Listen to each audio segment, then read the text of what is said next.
hot, bright sun. Blinding, radiant. Flaming orb. Beaming, powerful. Burning star. Sun! Father, Sun, warm Mother Earth, land and sea. The heat from Father, Sun radiated from Mother Earth's land and sea and drifted up. As it drifted up from the land and sea, a giant space was left behind, abandoning the land. Quickly, colder air rushed in, making moving air. Wind was born! The Windbenders ruled the wild winds in this ancient time. The Windbenders of the frigid aired northerlies were powerful. They declared the cold places of the world, Antarctica, the Arctic, the polar regions. No wind could come to these cold places without permission. They ruled with blizzards and snowstorms, snowing rapidly. Some Windbenders were spirits in human form. You could see through them because they were made out of wind. Some held a long icicle with a giant snowflake on top. When they tilted it down, it created a snowstorm as the snowflake was taken off. These Windbenders used their voices to control the wind. By a snap of their fingers, a snowstorm could occur. Other northerly Windbenders could connect the snow they made and took it to other places. It searched the world to find snowflakes, determined it was always trying to help. It watched for drought and blew cold air from the north across the prairies to bring snow. Forming a snowpack, this northerly Windbender knew that the north winds could team up to the Chinook winds so that when it was time, the Chinook winds would come and melt the snowpack, providing water for the land below. The Windbenders were not enemies in the ancient time. They were friends. The trickster Chinook Windbenders loved surprises. They were called snow eaters by the First Nation people. The Chinook Windbenders were a flock of birds. Their blue flame bodies flew in the air and pulled the hot air from the ocean up a mountain. As the Windbenders pushed the air down the mountain, It expanded. The air lost its moisture but kept the heat. The air formed a wall cloud. Half of the sky became dark, and the other half was light blue. they blew down warm and dry winds. And then they flew back to their home in the Badlands. The southwesterly Windbenders were one entity, one large star form. There was an orb on the tip of an arrow. The star took a bow and arrow and fired it towards the south. The orb turned into a flame. It heated the southern air. These Windbenders could create spring. First Nations people came. They respected the wind. The northerly winds provided winter. The people learned to live with it. They hunted. They tracked footprints of the animals in the snow and prepared for winter. They stored up food. They made pemmican. They used the earth for storage. They accepted the snow-eater Chinooks and knew that winter was not over. On the prairies, in the spring and summer, they appreciated the southerlies as they traveled and followed the buffalo. The Windbenders watched and felt proud because they were respected. Time passed. Visitors from far away built ships to come to New France. They wanted new land. They harnessed the winds. The sails would catch the wind and push the ships along. Some came for land. Some came for furs to be taken back to Europe to make fine hats and coats. Voyagers traveled on canoes in search of those furs.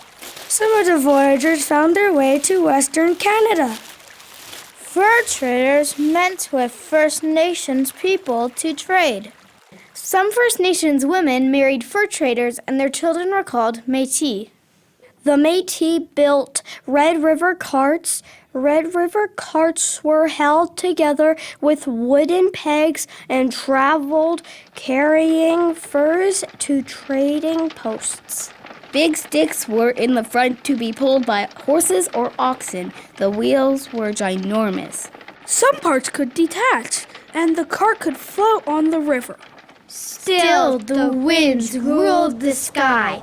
They were used and watched. The Métis had winter houses. They prepared for winter in the fall and made sure they preserved the food. Now the land was called Canada. Canada's west received more visitors. More Europeans came. Windmills were built on the prairies to grind flour. Wind pushed the windmill sails. The sails moved the wind shaft like a circle.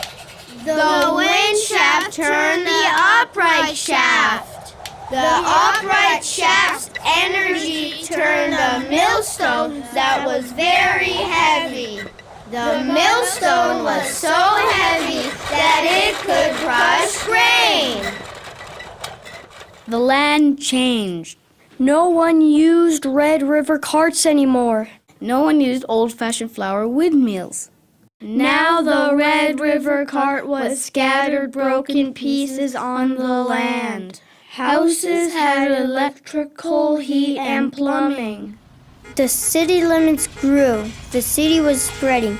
People did not seem to care about the winds anymore.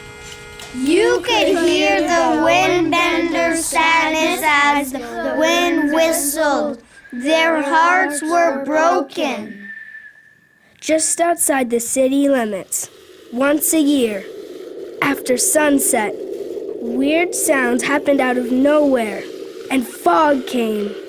Then the sky would become clear, and millions of stars appeared. Northern lights were there, and one shooting star would fall. At midnight, you could hear the Red River cart creaking as it moved along the Wagon Trail Road.